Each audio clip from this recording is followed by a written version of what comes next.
추석 잘 보내셨습니까? 명절이 지나면은 명절 증후군이 있어가지고 또 이번 주는 명절이 중간에 이렇게 예배가 있어서 혹시 많이 숫자가 줄어들면 어떤가 이렇게 걱정했는데 제가 보니까 98%는 다 온 것 같습니다. 하나님께 감사합니다. 우리 목자님들을 추석 명절 기간에도 각 가정에 복의 근원으로 귀하게 축복해 주셨으리라 믿습니다.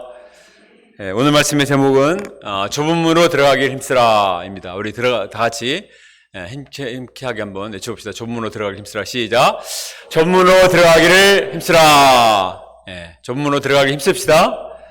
기도하겠습니다. 하나님 아버지, 우리는 과거에 세상에서 잘 먹고 잘 살고 자기의 영광과 유익을 구하며 사는 길만이 있는 줄로 알고 좁은 문이 있는 줄도 몰랐습니다. 구원의 길, 생명의 길을 알지 못하고 세상 쾌락과 자기 유익만을 위해서 갈다가 결국 멸망에 이를 수밖에 없는 자들이었지만 이러한 저희들을 불쌍히 여기시고 구원의 길, 생명의 길, 좁은 길로 우리를 인도해 주셔서 감사합니다.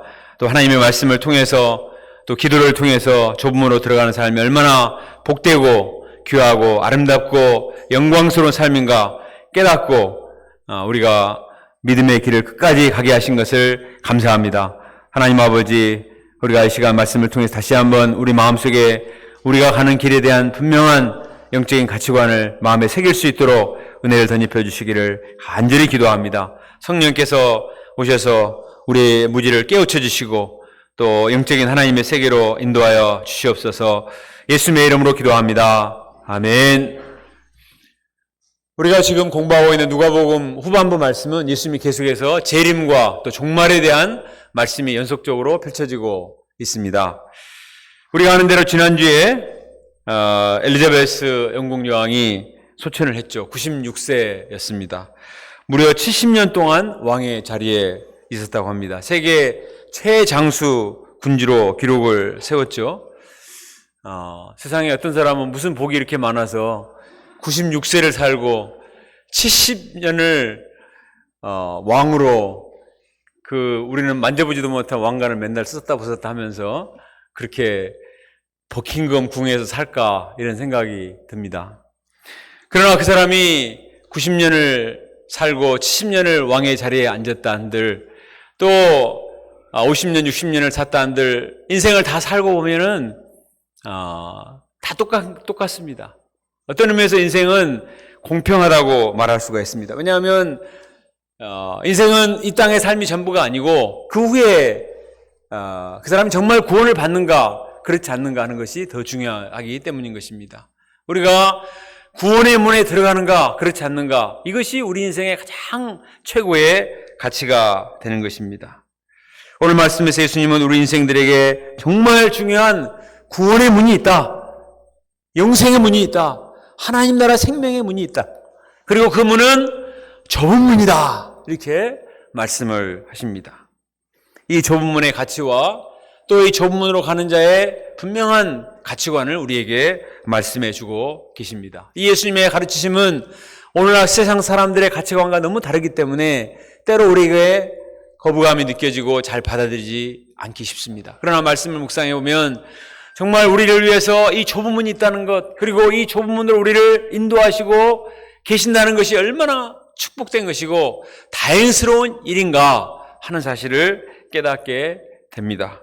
우리가 오늘 말씀을 깊이 묵상하며 좁은 문으로 들어가기를 힘쓰는 지혜로운 자들이 될 수 있기를 바랍니다.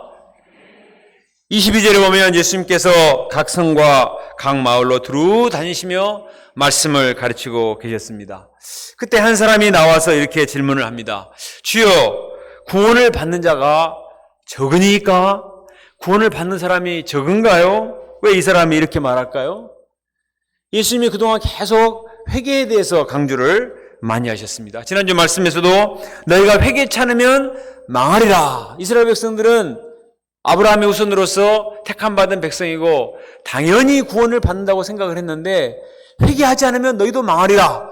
망한다. 멸망한다. 이런 말씀을 들으니까 택함받은 우리도 멸망을 받을 수 있는가? 그러면 과연 몇 사람이나 구원을 받는 것인가? 구원을 받는 사람이 적지 않는가? 이렇게 말을 했습니다. 예수님은 여기에 대해서 구원을 받는 사람이 많다 또는 적다, 또 구체적으로 구원을 받는 사람이 몇 사람이다, 이단에서는 막 구체적으로 숫자를 계산해가지고 사람들에게 공포심을 조장하는데, 예수님은 그것을 가지고 말씀하시지 않으셨습니다. 그보다도 우리가 어떤 자세로 신앙생활을 해야 되는가 하는 것을 가르쳐 주십니다. 우리 24절 말씀을 같이 읽겠습니다. 24절 시작. 전문으로 들어가기를 힘쓰라. 내가 너에게 이르노니 들어가기를 구하여도 못하는 자가 많으리라. 예수님은 구원의 문을 좁은 문이다, 이렇게 말씀을 하고 계세요. 구원에 있어서 반드시 회개가 전제되기 때문인 것입니다. 회개와 겸손과 순종과 헌신이 수반되기 때문에, 그리고 그것은 쉽지만은 않기 때문에 예수님이 좁은 문이다, 이렇게 말씀을 하십니다. 이스라엘의 성지순례를 가보면 베들레헴에 예수 탄생 기념교회가 있습니다. 그런데 이 예수 탄생 기념교회에 들어가는 그 입구를 굉장히 좁은 문으로 만들어 놨어요. 더 크게 만들 수도 있는데 일부러 이 말씀을 기초로 해서 좁은 문으로 만들었습니다. 높이가 120cm밖에 안 돼요. 그리고 넓이도 80cm밖에 되지 않기 때문에 반드시 고개를 숙이고 또 자기가 가지고 있는 걸 다 내려놓고 그냥 겸손한 자세로 가야 그 교회를 볼 수가 있도록 했습니다. 교만하게 자기의 고개를 빳빳이 세우고 자기가 자랑하는 것들을 바리바리 들고 있으면 절대로 그곳을 통과할 수가 없다는 뜻입니다. 우리가 구원을 받기 위해서도 반드시 숨은 죄를 진실되게 회개하는 이 과정을 거쳐야만 되는 것입니다. 헛된 자부심과 교만과 자기의와 아집과 고집을 다 내려놓고 정말 어린아이같이 겸손한 마음으로 순수한 마음을 가진 자만이 이 구원의 세계에 참여할 수 있다 하는 뜻으로 저렇게 만들어 놓았습니다. 오늘날 현대인들은 좁은 문으로 들어가기 힘쓰라 이렇게 말을 하면 별로 좋아하지 않습니다. 무슨 중세시대도 아닌데 수도사같이 살라는 말인가, 너무 고리타분하고 꼰대 같다고 싫어합니다. 세상에 재미있고 멋있고 화려한 문이 얼마나 많은데 이런 좁은 문으로 꼭 들어가면 되는가 이렇게 생각을 합니다. 실제로 세상에는 우리를 유혹하는 넓은 문들이 얼마나 많이 있습니까? 그 문에 들어가면 영화나 드라마에서 본 것처럼 환상적인 행복이 펼쳐질 것처럼 보입니다. 그러나 과연 그럴까요? 예수님은 마태복음 7장 13, 14절에서 이렇게 말씀을 하셨습니다. 우리 다 같이 읽어봅시다. 시작. 좁은 문으로 들어가라. 멸망으로 인도하는 문은 크고 그 길이 넓어 그리로 들어가는 자가 많고 생명으로 인도하는 문은 좁고 길이 협착하여 찾는 이가 적음이라. 크고 넓고 화려한 문이 겉보기에는 좋아 보이지만 문제는 그 끝이 멸망이라는 것입니다. 내 욕망대로, 내 생각대로, 내 마음대로 살면 그냥 아무 부담 없이 넓은 길로 갈 수 있지만 다 누리고 즐기며 사는 것 같지만 문제는 그 끝이 멸망으로 떨어지게 된다는 것입니다. 우리는 여기에 속아서는 안 되겠습니다. 반면에 구원의 문은 좁고 길이 협착하여 찾는 이가 적습니다. 별로 인기가 없어요. 고생을 합니다.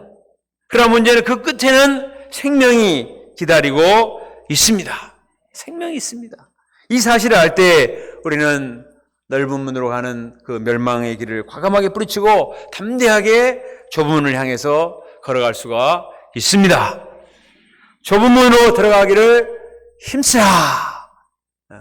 좁은 문도 쉬운 단어가 아닌데 거기다가 힘쓰라 하는 단어까지 주님은 강조하셨습니다. 여기서 힘쓰라 하는 동사는 원어의 아고니제세스로서 make every effort, 온 노력을 경주하라, 전력을 기울여라, 싸워라, 이런 뜻입니다. 운동선수들이 결승점을 향해 달릴 때 얼마나 전력을 다해서 달립니까? 젖먹던 힘까지 다 발휘해서 최선을 해서 달리지 않습니까? 전쟁을 치르는 군사들이 승리를 위해서 얼마나 필사적으로 싸웁니까? 그러지 않으면 자기가 죽기 때문에 죽기 아니면 살기로 목숨을 걸고 싸웁니다. 우리가 좁은 문으로 들어가는 것은 그냥 해도 되고 안 해도 되는 것이 아니라 정말 온 힘을 기울여서 필사적인 자세로, 전투적인 자세로 좁은 문으로 들어가기에 힘을 쓰라고 말씀하십니다. 왜 이렇게까지 해야 되는가?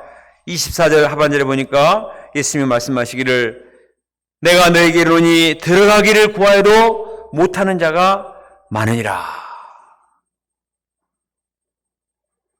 나중에 정신을 차리고 이제는 내가 여기 한번 들어가 볼랍니다. 이렇게 해도 주님이 안 받아주시는 그런 때가 온다는 것입니다. 어떤 사람은 그렇게 말합니다. 젊어서는 넓은 문으로 들어가서 내 마음대로 살다가 나이 들어서 낙이 없으면 좁은 문으로 올게요. 이렇게 말을 합니다. 좁은 문을 무슨 노인정이나 요양병원처럼 생각합니다. 그것은 큰 오산입니다. 구원을 무슨 값싼 싸구려 세일품으로 생각하는 것은 이건 얼마나 하나님을 모독하는 것입니까? 구원과 영생은 세상의 그 무엇과도 바꿀 수 없는 가장 값지고 귀한 것입니다. 나중에 지금 뭐 하다가 나중에 얻겠습니다. 이것이 아니라 지금 당장 마태복음의 진주 보화에 나온 것처럼 나의 모든 것을 팔아서 가장 최우선권을 두고 사야 될 것이 바로 구원과 영생인 줄로 믿습니다. 우리가 좁은 문으로 들어가면 심판받지 않기 위해서 억지로 들어가는 것이 아닙니다. 좁은 문으로 들어가면 거기에는 승리의 기쁨이 있고 성화의 감격이 있습니다. 예수님의 거룩하신 성품을 닮아가는 놀라운 은혜가 있습니다. 무엇보다도 하나님 나라의 상급이 우리를 기다리고 있습니다. 지난주에 우리 우크라이나의 김베드로 선교사님이 고백했던 것처럼 좁은 문으로 들어가는 삶에는 해피니스가 아니라 블레싱이 있습니다. 물론 해피니스도 주죠.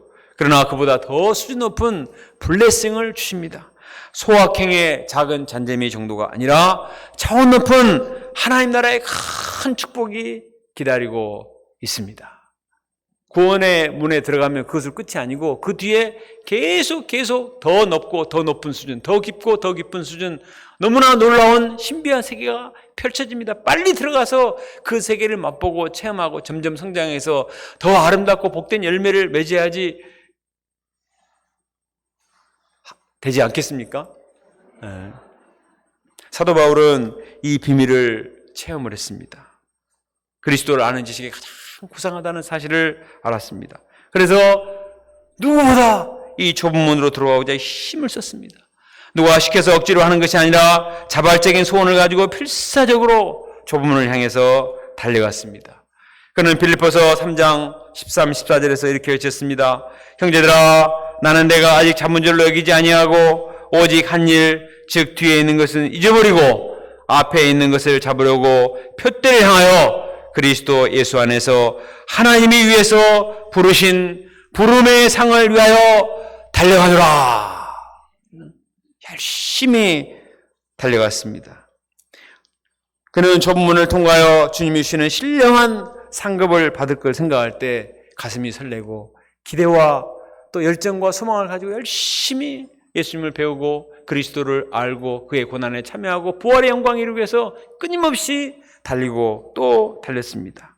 그때 그는 세상의 허탄한 것들에 한눈을 팔지 않았습니다. 짠짠한 세상 잔재미에 얽매이지도 않았습니다. 오히려 거룩한 열정과 소망으로 충만했습니다.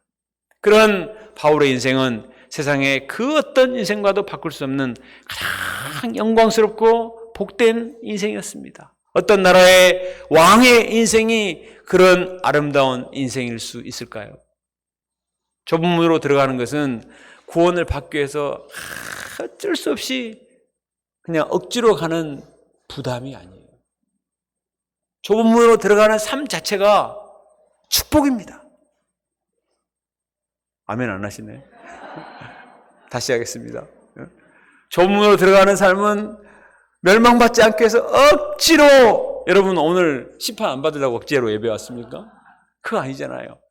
좁은 문으로 들어가는 삶 속에 기쁨이 있습니다. 넓은 문에서 맛볼 수 없는 하늘의 신령한 기쁨이 있어요.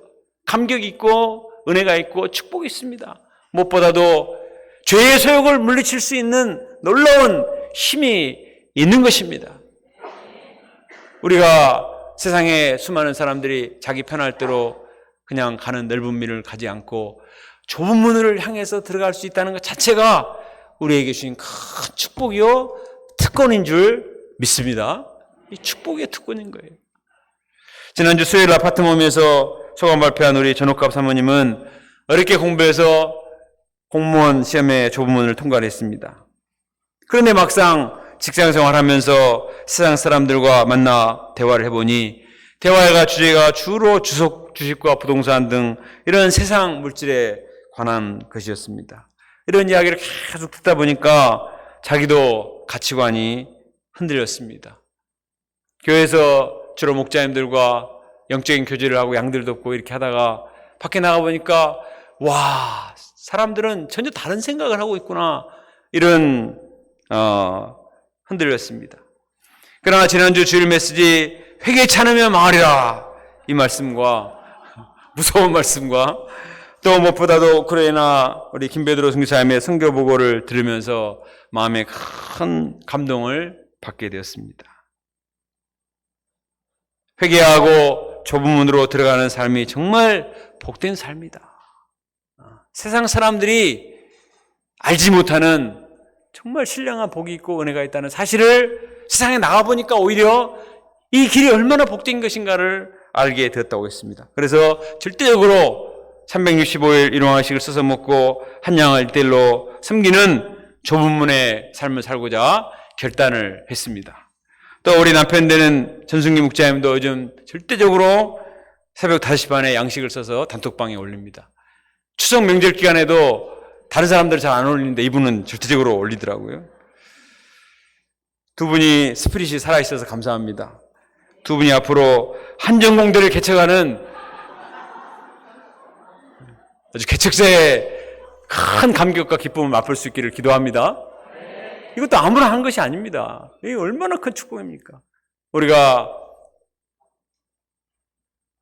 사명이 있다는 것, 우리에게 생명의 말씀이 있고 사명은 부담이죠. 그러나 그것은 거룩한 부담이고 그것은 우리에게 정말 축복된 열쇠인 것입니다. 하나님께서 우리에게 다 세상의 가치관을 따라 살아가는 이 세상 사람들의 삶 속에서 거룩한 사명을 주셨다는 것. 이 사명이 있기 때문에 깨어있게 되고 사명이 있기 때문에 투쟁을 하게 되고 이 거룩한 사명이 있기 때문에 기도를 하게 되고 꿈을 꾸게 되고 이러한 삶이 얼마나 큰 축복인가 깨닫게 됩니다. 저도 지난주 초에는 차갓집에 올라가서 운전하는데 얼마나 차가 막히는지 5시간 막 6시간이 비까지 와가지고 걸렸습니다. 주초에는 처갓집 부모님들을 섬기고 주말에는 저희 집에서 아버님을 섬겨야 됐습니다. 그리고 주중에는 선교사님들을 위한 온라인 강의를 준비해서 섬겨야 했습니다. 몸은 피곤하고 힘들었지만 계속 이 좁은 문 말씀을 계속 묵상을 해봤습니다. 좁은 문으로 들어가기를 힘쓰라. 좁은 문을 처음에는 피곤한 마음이 들었는데 예수님이 왜 좁은 문으로 들어가라고 말씀하셨을까? 그냥 추석 연휴라고 그래서 아무 십자가도 없이 부담도 없이 그냥 음식만 먹고 저기 하면은 좋을 것 같아도 사실은 영적으로 좋지 않습니다. 사명이 있기 때문에 깨어있게 되고 투쟁하게 되고 또 영적으로 사람들을 돕게 된다는 것이 얼마나 큰 축복인가. 우리에게 좁은 문으로 갈 수 있는 귀한 은혜를 주신 것을 감사합니다. 좁은 문이 있다는 것, 구원의 문이 있다는 사실을 가르쳐 주시고 그 길을 가는 동역자들이 있다는 것이 얼마나 감사한 일입니까? 나 혼자 가면은 외로운데 이렇게 같이 믿음의 길을 가는 영적인 동역자들이 있다는 사실이 큰 위로와 힘이 됩니다. 25절을 같이 한번 읽어보겠습니다. 25절 시작. 집주인이 일어나 문을 한번 닫은 후에 너희가 밖에 서서 문을 두드리면 주여 열어주소서 하면 그가 대답하여 이르되 나는 너희가 어디서 온 자인지 알지 못하노라 하리니. 집주인 되시는 하나님께서 구원의 문을 닫아버리는 날이 온다는 거예요. 사람들 그렇게 생각하거든요. 하나님은 자비하시니까 항상 문을 열어놓고 계시고 내가 필요할 때 그냥 들어가면 된다 이렇게 생각을 해요. 그러나 노아의 방주 때도 보면 알지만 반드시 방주가 닫히는 때가 옵니다. 구원의 문이 닫히는 때가 와요. 그때는 아무리 문을 두드리며 주여 열어주셔서 말을 해도 한 번 닫힌 문은 열어지지 않습니다. 찬송가 521장 3절에 보면 이런 기사가 나오죠. 구원의 문 닫힌 후엔 들어가고 싶으나 한 번 닫힌 구원의 문 또 열려지지 않으리. 이 가사가 얼마나 좋은지 모르겠어요. 한번 같이 한번 불러볼까요? 앞에 구원의 문 닫힌 후에 시작. 구원 닫힌 후에 들어가고 싶으나 한 번 닫힌 구원의 문 또 열려지지 않으리. 여기에 포커스가 있어요. 또 열려지지 않으리. 다시 다음에 그 다음에 뭐가 나오죠? 구원으로 인도하는 그 좁은 문 들어가 영생으로 인도하는 그 생명길 갑시다. 구원의 문을 닫고 여는 것은 내 주관이 아니고 하나님의 권한에 달려 있습니다. 그러므로 우리는 회개의 기회를 놓치지 말고 빨리 회개하고 복음을 영접하고 구원의 길을 향해서 열심히 달려가는 삶을 살아야 되겠습니다. 26절에 보면 그때 어떤 사람들이 말했습니다. 우리는 주 앞에서 먹고 마셨으며 주는 또한 우리를 길거리에서 가르치셨나이다. 우리는 주 앞에서 먹고 마셨고 주님은 또한 우리를 길거리에서 가르치시지 않았습니까? 우리가 그때 수양에 가서 레크레이션도 같이 하고 2박 3일 동안 먹고 마시지 않았습니까? 그때 말씀 강사들 제가 다 기억한다고요. 돌아온 탕자 말씀 전했던 이미찬 목사님, 십자가 메시지 전한 이희철 목사님, 그리고 시니어 특송 때 오카리나 연주하셨던 신하브라 목사님도 내가 잘 기억을 합니다. 그러나 주님은 뭐라고 말씀하십니까? 27절, 28절을 같이 읽겠습니다. 시작. 그가 너에게 이르되 나는 너희가 어디에서 왔는지 알지 못하노라. 행하는 모든 자들아 나를 떠나가라 하리라. 너희가 아브라함과 이삭과 야곱과 모든 선지자는 하나님 나라에 있고 오직 너희는 밖에 쫓겨난 것을 볼 때 거기서 슬피 울며 이를 갈리라. 주님은 우리가 피상적으로 주님을 아는 것에 그치기를 원치 않으십니다. 진실되게 죄를 회개하고 마음으로 예수님을 영접하기를 원하십니다. 인격적으로 주님과 깊은 관계성을 맺고 복음의 뿌리를 내리기를 원하십니다. 예수님은 행하는 모든 자들아 나를 떠나가라 말씀하셨습니다. 행하는 자는 겉으로는 하나님의 백성인데 그 내면은 온갖 죄로 가득한 자, 입술로는 하나님을 경외하되 마음이 하나님께로부터 먼 자, 마당만 밟고 하나님께 마음을 들이지 않는 자들을 가리킵니다. 그런 자들을 향해서는 떠나가라 내가 너를 알지 못하노라 말씀하십니다. 그날에 그들은 밖에 어두운 곳에 쫓겨나서 슬피 울며 이를 갈게 될 것입니다.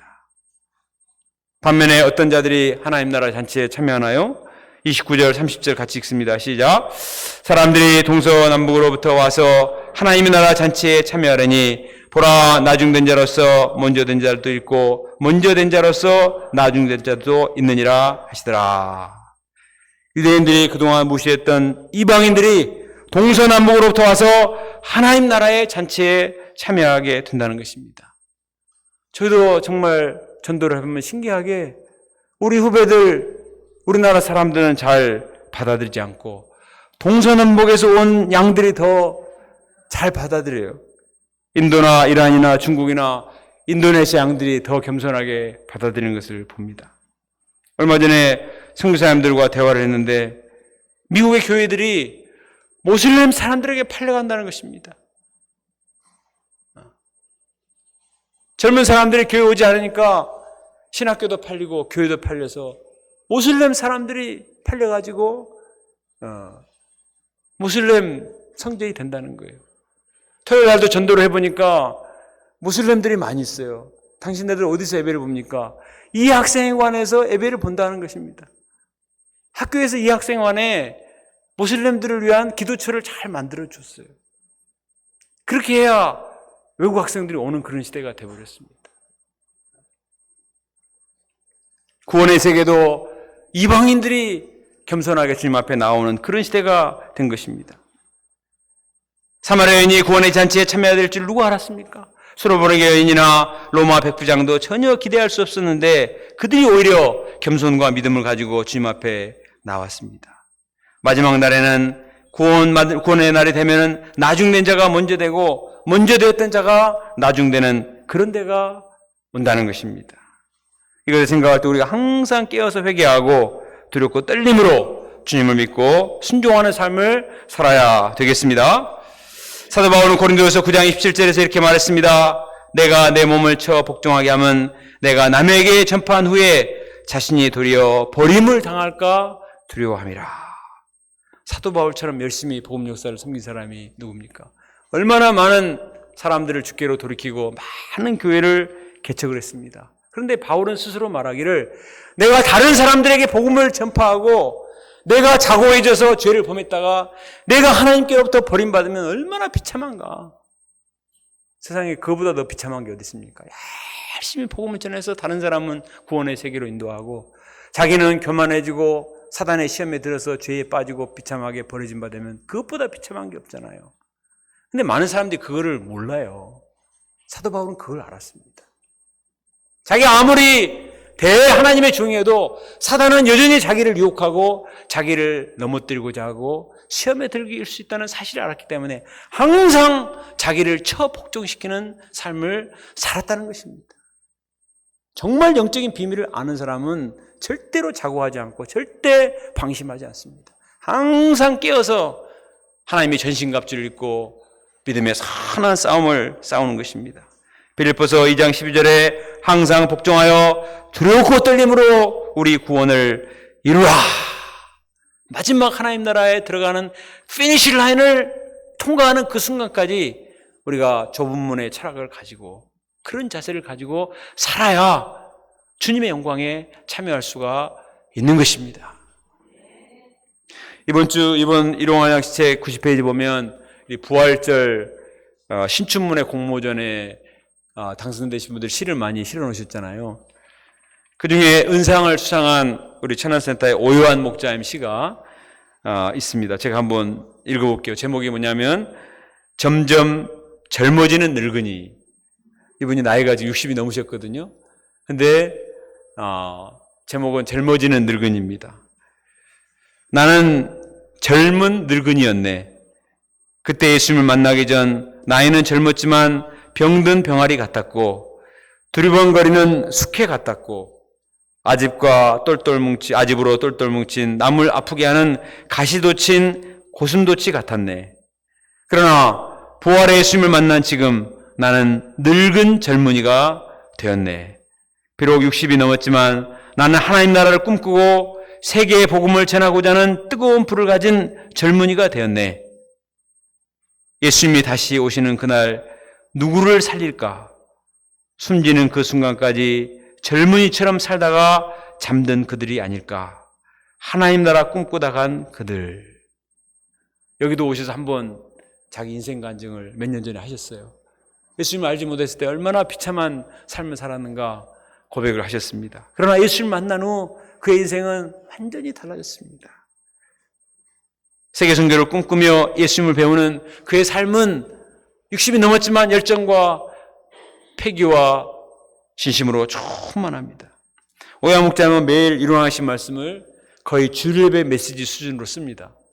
우리는 양식으로 먹고 끝나는데 이분은 매일 양식을 메시지로 써서 자기 블로그에 올려서 성경 66권 강해서를 다 썼어요.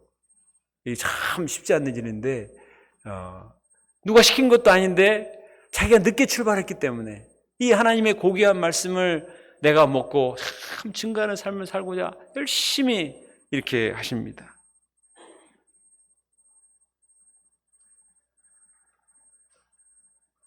저보다 나이가 훨씬 많으신 분이 이렇게 투쟁하기 때문에 저희 젊은 목자님들이 오히려 더 도전을 많이 받습니다. 오연 목자님 딸도 이번 부활절 신춘문예 시에 금상을 받았습니다. 아버지는 은상, 딸은 금상을 받았어요. 34페이지에 나오는 오은의 그 딸이거든요. 그러니까 아버지가 그렇게 열심히 말씀을 사랑하고 믿음으로 하니까 딸도, 시집간 딸도 열심히 좁은 문으로 들어가기 위해서 애쓰는 그런 모습을 보고 감동을 많이 받았습니다. 나이가 중요하지 않고 환경이나 조건이 중요하지 않습니다. 세상의 유혹과 싸우며 좁은 문으로 들어가고자 몸부림을 치는 삶은 고생이 아니고 그 자체가 축복이요 생명의 길인 줄로 믿습니다. 31절을 보겠습니다. 그때 어떤 바리새인들이 예수님께 나와서 말했습니다. 여기를 떠나소서 헤롯이 당신을 죽이고자 하나이다. 예수님은 그동안에도 종교 지도자들에게 많은 핍박을 받으셨지만 헤롯은 예수님을 이제 잡아 죽이려고 한다는 것입니다. 헤롯이 세례요한의 목도 베어서 죽였습니다. 보통 사람 같으면 이런 무시한 말을 들을 때 얼마나 겁이 나겠습니까? 얼마나 피하기 쉽습니까? 그러나 예수님은 뭐라고 말씀하시죠? 32절을 같이 읽어보겠습니다. 시작. 이르시되 너희는 가서 저 여호와에게 이르되 오늘과 내일은 내가 귀신을 쫓아내며 병을 고치다가 제3일에는 완전하여 지리라. 헤롯이 잡아 죽이기 때문에 잠깐 어디 피했다가 잠잠해지면 나중에 오겠다 이렇게 말씀하시잖아요. 저 여호 같은 헤롯이 무슨 말을 하든지 나는 오늘과 내일은 이전에 한 것처럼 귀신을 쫓아내고 병을 치료하고 양들을 돕는 일을 하다가 제3일에 완전하여 지리라. 지금까지 그랬던 것처럼 앞으로도 계속해서 좁은 문을 가고 고난의 길을 가고 양들을 돕는 길을 가다가 십자가에 못 박혀 죽지만 제4일에 부활하여 주님의 영광에 들어가서 완전하게 되리라. 분명한 철학이 있었습니다. 예수님은 제자들에게만 너희들이 좁은 문으로 들어가라 말씀하시지 않았고 자기 스스로 좁은 문으로 들어가는 삶의 본을 보이셨습니다. 33절에서도 말씀하시죠. 같이 읽어볼까요? 시작. 그러나 오늘과 내일과 모레는 내가 갈 길을 가야 하리니 선지자가 예루살렘 밖에서는 죽는 법이 없느니라. 오늘과 내일과 모레는 내가 가야 할 길을 가야 하리라.